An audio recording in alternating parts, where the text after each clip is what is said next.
ಲೋಕಸಭಾ ಚುನಾವಣೆಯ ಫಲಿತಾಂಶ ಬಂದಾದ ಮೇಲೆ ಅವರ ನಿರೀಕ್ಷೆ ಸುಮಾರು 20 ಕ್ಷೇತ್ರವನ್ನ ದಾಟಬಹುದು ಅಂತೇಳಿ ನಿರೀಕ್ಷೆಯನ್ನ ಜನ ತಿರಸ್ಕಾರ ಮಾಡಿದ ಮೇಲೆ ಎಲ್ಲೋ ಒಂದ್ ಕಡೆಗೆ ನಮ್ಮ ರಾಜ್ಯದ ಮತದಾರರ ಬಗ್ಗೆ ಅವಹೇಳನಕಾರಿಯಾಗಿ ಮಾತಾಡುವಂಥದ್ದು ಇರ್ಬೋದು, ಹಗುರ ಮಾತಾಡುವಂತ ಒಂದು ಪ್ರಯತ್ನ ಅಲ್ಲಿ ಇಲ್ಲಿ ಕಾಂಗ್ರೆಸ್ಸಿನ ನಾಯಕರು ಮಾತಾಡ್ತಾ ಇರೋದು, ಸರ್ಕಾರದ ಯೋಜನೆ ನಮ್ಮ ಕೈಯಿಂದ ಕೊಟ್ಟಿದ್ವಿ ಅನ್ನೋ ರೀತಿಯಲ್ಲಿ ಮತದಾರರ ಬಗ್ಗೆ ಹಗುರ ಮಾತಾಡುವಂತ ಪ್ರಯತ್ನ ಇರ್ಬೋದು, ಇದೆಲ್ಲರ ಪ್ರತಿಫಲ ನಿನ್ನೆ ಮಧ್ಯರಾತ್ರಿಯಿಂದ ಪೆಟ್ರೋಲ್ ದರವನ್ನ, ಮಾರಾಟ ತೆರಿಗೆಯನ್ನ ಹೆಚ್ಚಿಸುವಂತ ಒಂದು ಮತದಾರರ ಮೇಲೆ, ಜನಸಾಮಾನ್ಯರ ಮೇಲೆ ಸೇಡಿನ ಒಂದು ರೀತಿಯಲ್ಲಿ ಇವತ್ತಿನ ಒಂದು ಕಾಂಗ್ರೆಸ್ ತೆಗೆದುಕೊಂಡಂತ ಈ ಒಂದು ಬೆಲೆ ಏರಿಕೆ ಅಂತೇಳಿ ನಮ್ಗೆಲ್ಲರೂ ಕೂಡ ಅನಿಸ್ತಾ ಇದೆ. ಯಾಕೆಂದ್ರೆ ಮೊನ್ನೆ ಮೈಸೂರಿನಲ್ಲಿ ಅಲ್ಲಿ ಅಭ್ಯರ್ಥಿಯಾಗಿ ಮತ್ತೆ ಕಾಂಗ್ರೆಸ್ನ ವಕ್ತಾರರು ಕೂಡ ಹೌದು ಲಕ್ಷ್ಮೀನಾರಾಯಣ ಅಂತೇಳಿ ಈ ಗ್ಯಾರಂಟಿ ಬಗ್ಗೆ ಮರುಪರಿಶೀಲನೆ ಮಾಡಬೇಕು ಅಂತ ಹೇಳಿ ಲಕ್ಷ್ಮಣ್ ರಾಜ್ಯ ಸರ್ಕಾರಕ್ಕೆ ಸಲಹೆ ಕೊಟ್ಟಿದ್ದನ್ನು ಕೂಡ ನಾವೆಲ್ಲರೂ ಕೂಡ ಗಮನಿಸಿದ್ದೀವಿ. ನಮ್ಮ ಶಿವಮೊಗ್ಗದಲ್ಲಿ ಆಡಳಿತ ಪಕ್ಷದ ಕಾರ್ಯಕರ್ತರಿಗೆ ಅಭಿನಂದನಾ ಸಮಾರಂಭ ನಡೆಯುವಂತ ಸಂದರ್ಭದಲ್ಲಿ ಕಾಂಗ್ರೆಸ್ಸಿನ ಮುಖಂಡರು ಮಾತಾಡ್ಬೇಕಾದಾಗ ನಾವು ಕೊಟ್ಟಂತ ಗ್ಯಾರಂಟಿಯ ಹೊಟ್ಟೆ ತುಂಬುವಂತವರೇ ಬಿಜೆಪಿ ವೋಟ್ ಹಾಕಿದ್ರು ಅನ್ನುವಂತ ತುಂಬಾ ಹಗುರವಾಗಿ ಮಾತಾಡುವಂತ ಪ್ರಯತ್ನ ಇರ್ಬೋದು. ಸೊ ಈ ರೀತಿಯಂತ ಮಾತುಗಳನ್ನ ಕಾಂಗ್ರೆಸ್ನ ಮುಖಂಡರ ಬಾಯಲ್ಲಿ ನಾವು ನೋಡ್ತಾ ಇದೀವಿ ಅಂದ್ರೆ, ಕೇಳ್ತಾ ಇದೀವಿ ಅಂದ್ರೆ, ಇದೆಲ್ಲದೂ ಕೂಡ ಇವರ ತಪ್ಪಿನ ಮುಖಾಂತರ ಆದಂತ ರಾಜ್ಯ ಸರ್ಕಾರಕ್ಕೆ ಬರ್ಬೇಕಂತ ತೆರಿಗೆ ಆದಾಯದಲ್ಲಿ ಆಗ್ತಿರುವಂತ ಕೊರತೆಯನ್ನ ಜನಸಾಮಾನ್ಯರ ಮೇಲೆ ಅವ್ರ ಪ್ರಾಣವನ್ನ ಹಿಂಡಿ ಮತ್ತೆ ಈ ರೀತಿಯಂತ ಒಂದು ಪೆಟ್ರೋಲ್ ಡೀಸೆಲ್ ಬೆಲೆ ಏರಿಕೆಯನ್ನು ಹೆಚ್ಚಿಗೆ ಮಾಡುವಂತ ಕೆಲಸವನ್ನು ಮಾಡ್ತಿದೆ ಅಂತ ಒಂದು ಕಡೆ ಅನಿಸ್ತಾ ಇದೆ. ಈಗಾಗಲೇ ತಮಗೆ ಗೊತ್ತಿದೆ, ಪೆಟ್ರೋಲಿಗೆ ₹3.2, ಡೀಸೆಲ್ಗೆ ₹3 ಹೆಚ್ಚಿಸುವಂತ ಮುಖಾಂತರ, ಯಾಕೆಂದ್ರೆ ಲಕ್ಷ್ಮಣ್ ಅವರು ಮಾತಾಡಿದ್ದು ಇಂಡೈರೆಕ್ಟ್ಲಿ ಮಧ್ಯಮ ವರ್ಗದವರು ಇಂಥವ್ರಿಗೆ ಕೊಡುವಂತ ಕಾರ್ಯಕ್ರಮ ಕಿತ್ಕೊಳ್ಳೋಣ, ಯಾರಿಗೆ ಅವಶ್ಯಕತೆ ಇದೆ ಅವ್ರಿಗೆ ಮುಗಿಸೋಣ ಅನ್ನೋ ರೀತಿಯಲ್ಲಿ ಮಾತಾಡುವಂತ ಮುಖಾಂತರ ಇದು ಮಧ್ಯಮದ ವರ್ಗದ ಅವರ ಮೇಲೆ ಮಾತ್ರ ಈ ಹೊರೆ ಬೀಳುತ್ತೆ ಅನ್ಕೊಂಡು ಈ ಕಾಂಗ್ರೆಸ್ ಸರ್ಕಾರ ಏನಾದ್ರು ಈ ರೀತಿಯಂತ ಬೆಲೆ ಏರಿಕೆಯನ್ನ ಮಾಡುವಂತ ಪ್ರಯತ್ನವನ್ನ ಮಾಡ್ತಾ ಇದರಿಂದ ಆಗುವಂತ ಎಫೆಕ್ಟ್ ಎಷ್ಟು ಅದು ಪೂರ್ತಿ ನಮ್ಮ ಕಡುಬಡವರ ಮೇಲೆ ಇದರ ಪರಿಣಾಮ ಬೀರುತ್ತೆ. ಉದಾಹರಣೆಗೆ ನಮ್ಮ ಕೃಷಿ ಚಟುವಟಿಕೆಗಳು ನಡೀತಾ ಇದೆ, ಆ ರೈತ ಹೊಡೆಯುವಂತ ಟಿಲ್ಲರ್ ಇರ್ಬೋದು, ಟ್ರ್ಯಾಕ್ಟರ್ ಇರ್ಬೋದು, ಈವನ್ ಔಷಧಿಗೆ ಸ್ಪ್ರೇ ಮಾಡುವಂತ ಪಂಪಿಗೆ ಹಾಕುವಂತ ಫ್ಯೂಯಲ್ ಪಂಪ್ಗಳಿದೆ ಈಗ. ಸೊ ಇದು ಈ ರೀತಿಯಂತ ಯಂತ್ರೋಪಕರಣಗಳು ಕೂಡ ಈ ಒಂದು ಕೃಷಿ ಯಂತ್ರೋಪಕರಣಗಳಿಗೆ ಈ ರೀತಿಯಂತ ಡೀಸೆಲ್ ಮತ್ತೆ ಪೆಟ್ರೋಲ್ ನ ಹೈಕ್ ಮುಖಾಂತರ ಹೊರತಾಗುತ್ತೆ. ಸಾರ್ವಜನಿಕ ಉಪಯೋಗಿಸುವಂತ ನಮ್ಮ ಟೂರಿಸ್ಟ್ ವಾಹನಗಳಿರ್ಬೋದು, ಟೆಂಪೋ ಇರ್ಬೋದು, ಜೀಪ್ಗಳು ಇರ್ಬೋದು, ಇದು ಪ್ರವಾಸದ ಮೇಲೆ ಹೆಚ್ಚಿನ ಹೊರೆ ಆಗುತ್ತೆ. ನಮ್ಮ ದ್ವಿಚಕ್ರ ಸವಾರಿ ಇರ್ಬೋದು, ತ್ರಿಚಕ್ರ ಆಟೋಗಳಿರ್ಬೋದು, ಇದು ಕೂಡ ಜನಸಾಮಾನ್ಯರ ಮೇಲೆ ಸಾಕಷ್ಟು ಬೆಲೆ ಏರಿಕೆ ಆಗುತ್ತೆ. ಇದು ಶಾಲಾ ಕಾಲೇಜುಗಳಿಗೆ ಓಡಿಸುವಂತ ಬಸ್ಗಳಿರ್ಬೋದು. ಉದಾಹರಣೆ ಸರ್ಕಾರನೇ ಇವತ್ತು ಅನಿವಾರ್ಯ ಆಗುತ್ತೆ. ನನ್ಗೆ ಗೊತ್ತಿರೋ ಪ್ರಕಾರ ಈಗ ನಾಳೆ ನಾಡದಲ್ಲಿ KSRTC ಈ ಒಂದು ನಿಗಮಗಳು ಏನಿದೆ ಬಸ್ ಸರ್ಕಾರದ ಮಾನ್ಯತೆ ಇರುವಂತದ್ದು, ಅವರು ಕೂಡ ತೀರ್ಮಾನ ತೆಗೆದುಕೊಳ್ಳುವಂತ ಅನಿವಾರ್ಯತೆ ಬರ್ಬೋದು. ಯಾಕಂದ್ರೆ ಈ ಹೈಕ್ ಮುಖಾಂತರ ಆ ನಿಗಮಕ್ಕೆ ಆಗುವಂತ ಲಾಸ್ ಅನ್ನು ತುಂಬಿಕೊಳ್ಳಲಿಕ್ಕೋಸ್ಕರ ಅದ್ರ ಮುಖಾಂತರ ಜನಸಾಮಾನ್ಯರ ಮೇಲೆ ಸಾಕಷ್ಟು ಹೊಡೆತ ಆಗತ್ತೆ. ಅದು ಮಕ್ಕಳ ಮೇಲೆ ಪರಿಣಾಮ ಬೀಳುತ್ತೆ. ನಮ್ಮ ಕೋಸ್ಟಲ್ ಲೈನ್ ಅಲ್ಲಿ ಡೀಸೆಲ್ ಆಧಾರಿತ ಮೀನುಗಾರಿಕೆ ಮಾಡುವಂತ ದೋಣಿ ಮತ್ತೆ ಬೋಟ್ಗಳು ಏನಿದೆ ಅದ್ರ ಮೇಲೂ ಕೂಡ ಇದರ ಪರಿಣಾಮ ಬೀರುತ್ತೆ. ಅದು ಸಹಜವಾಗಿ ಅದು ಕೂಡ ಒಂದು ಆಹಾರ ಪದಾರ್ಥ, ಮೀನು, ಆ ಒಂದು ಕೋಸ್ಟಲ್ ಲೈನ್ ಅಲ್ಲೂ ಕೂಡ ಇದ್ರದ ಒಂದು ಪರಿಣಾಮವನ್ನು ಬೀಳುತ್ತೆ. ಅಂದ್ರೆ ಈ ರೀತಿ ಸರ್ಕಾರ ಒಂದು ಕೈಯಲ್ಲಿ ಗ್ಯಾರಂಟಿ ಅಂತ ಹೇಳಿ ಕೊಟ್ಟಂಗೆ ಮಾಡಿ ಇನ್ನೊಂದು ಕೈಯಲ್ಲಿ ಕಿತ್ಕೊಳ್ಳುವಂತ ಒಂದು ಪ್ರಯತ್ನ.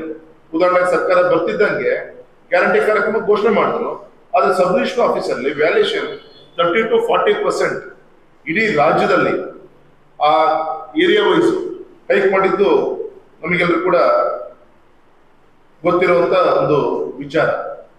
ಈಗಾಗಲೇ ಉದಾಹರಣೆಗೆ ಮೊನ್ನೆ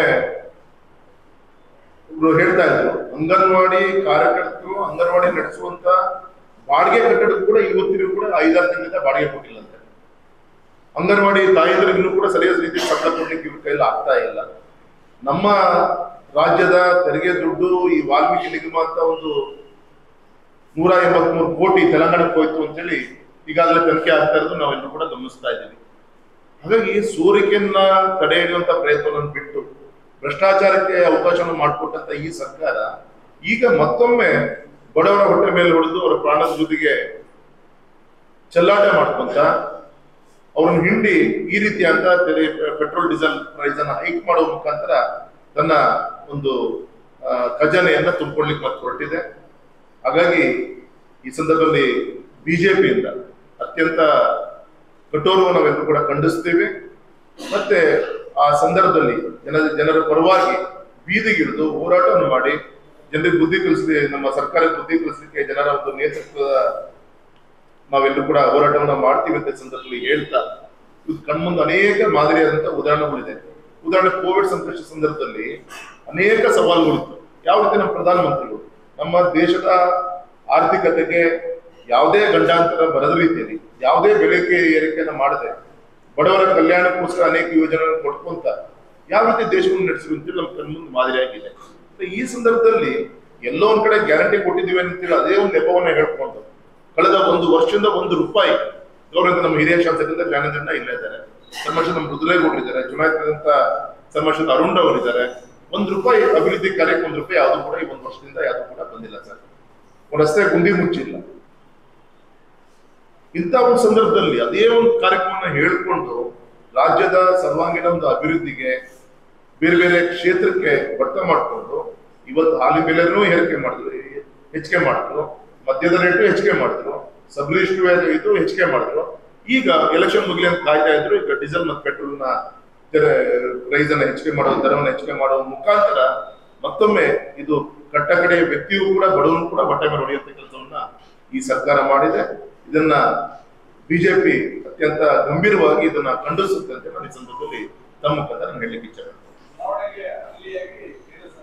ರಾಜ್ಯದ ಮುಖ್ಯಮಂತ್ರಿಗಳಿದ್ದಾಗ 2021ರಲ್ಲಿ ಮಾರಾಟ ತೆರಿಗೆಯನ್ನ ಪೆಟ್ರೋಲ್ ಮತ್ತೆ ಡೀಸೆಲ್ ಎರಡನ್ನೂ ಕೂಡ ಕಮ್ಮಿ ಮಾಡೋದಕ್ಕೆ ಪ್ರಯತ್ನ ಹಿಂಗ್ ಮಾಡಿದ್ವಿ ನಾವು. ಅದನ್ನ ಮಾಡಕ್ಕೆ ಇವರಿಗೂ ಕೂಡ ಅವಕಾಶ ಇತ್ತು. ಯಾಕೆಂದ್ರೆ ಹೋದ ವರ್ಷನೂ ಕೂಡ ಬರಗಾಲ, ಈ ವರ್ಷನೂ ಕೂಡ ಮುಂಗಾರು ತುಂಬಾ ದುರ್ಬಲ ಆಗಿದೆ, ಮಳೆ ಬಗ್ಗೆ ಎಲ್ಲರೂ ಆತಂಕ ಶುರುವಾಗಿದೆ.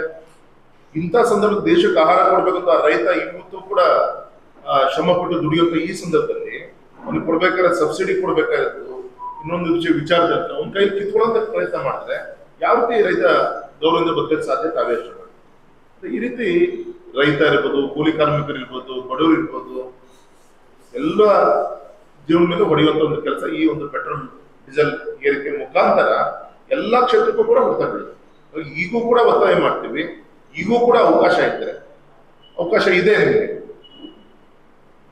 ಹಾಗಾಗಿ ತಮ್ಮ ರಾಜಕೀಯ ದ್ವೇಷವನ್ನ ನೇರ ಮತದಾರರ ಜೊತೆಗೆ ಸೆಣಸಾಟವನ್ನ ಬಿಟ್ಟು ಒಂದು ತಕ್ಷಣ ಕೊಡ್ಲಿಕ್ಕೆ ಈ ಬರಗಾಲ ಸಂದರ್ಭದಲ್ಲಿ ಜೀವನವನ್ನ ಕಟ್ಟಲಿಕ್ಕೆ ಶಕ್ತಿ ತುಂಬುವಂತ ಕಾರ್ಯವನ್ನು ಮಾಡಬೇಕು ಅಂತ ನಾವು ಪಕ್ಷದ ಪರವಾಗಿ ನಾವು ವಿನಂತಿಯನ್ನು ಸರ್ಕಾರಕ್ಕೆ ನಾವು ಮಾಡ್ತೀವಿ. ಗೌರವ ತಾಲೂಕು ಅಧ್ಯಕ್ಷ ಒಂದು ಗೌರವ ಕುಮಾರಸ್ವಾಮಿಗಳಿಗೆ ಅಭಿನಂದನೆ ಸಲ್ಲಿಸಬೇಕಾದಾಗ ಒಂದು ಅವಕಾಶ ನಮಗೆಲ್ಲರೂ ಕೂಡ ಈ ಒಂದು VASN ಶಾಶ್ವತವಾದಂತ ಒಂದು ಈ ಸಮಸ್ಯೆಯನ್ನ ಬಗೆಹರಿಸಲಿಕ್ಕೆ ನಿಮ್ಮ ಸಹಕಾರ ಇರಬೇಕಂತ ಕೂಡ ವಿನಂತಿ ಮಾಡ್ಕೊಂಡಿದ್ದೀವಿ. ನಮಗೆ ಗೊತ್ತಿದೆ ನಾಳೆ 24ರಿಂದ ಅಧಿವೇಶನ ಶುರುವಾಗ್ತಿರೋ ಈ ಸಂದರ್ಭದಲ್ಲಿ ನಮ್ಮ ಶಿವಮೊಗ್ಗ ಕ್ಷೇತ್ರದ ಎಲ್ಲ ಪ್ರಾಜೆಕ್ಟ್ಸ್ಗಳನ್ನ ತೆಗೆದುಕೊಂಡು ಹೋಗಿ ಸಂಬಂಧಪಟ್ಟಂತ ಇಲಾಖೆಗಳನ್ನು ಸುಮಾರು 8 ಇಲಾಖೆಗಳ ಮಂತ್ರಿಗಳನ್ನು ಭೇಟಿ ಮಾಡಬೇಕಾಗತ್ತೆ. ಭೇಟಿ ಮಾಡಿ ಇನ್ನು ಹಂತವಾಗಿ ಯಾವ್ದಾದ್ರು ಆನ್ಗೋಯಿಂಗ್ ಕೆಲಸಗಳು ಯಾವ್ದಿದೆ ಮತ್ತೆ ಹೊಸದಾಗಿ ತರುವಂತ ಯಾವ ಕಾರ್ಯಕ್ರಮಗಳಿದೆ ಈ ರೀತಿ ಪಟ್ಟಿಯನ್ನ ಮಾಡಿಕೊಂಡು ಸಂಬಂಧಪಟ್ಟ ಮಂತ್ರಿಗಳಿಗೂ ಯಾರು ಕೂಡ ನಾನು ಭೇಟಿ ಮಾಡಿಲ್ಲ. ಆ ಸಂದರ್ಭ ಭೇಟಿ ಮಾಡಿ ತರುವಂತ ಗಮನಿಸಬೇಕು. ಥ್ಯಾಂಕ್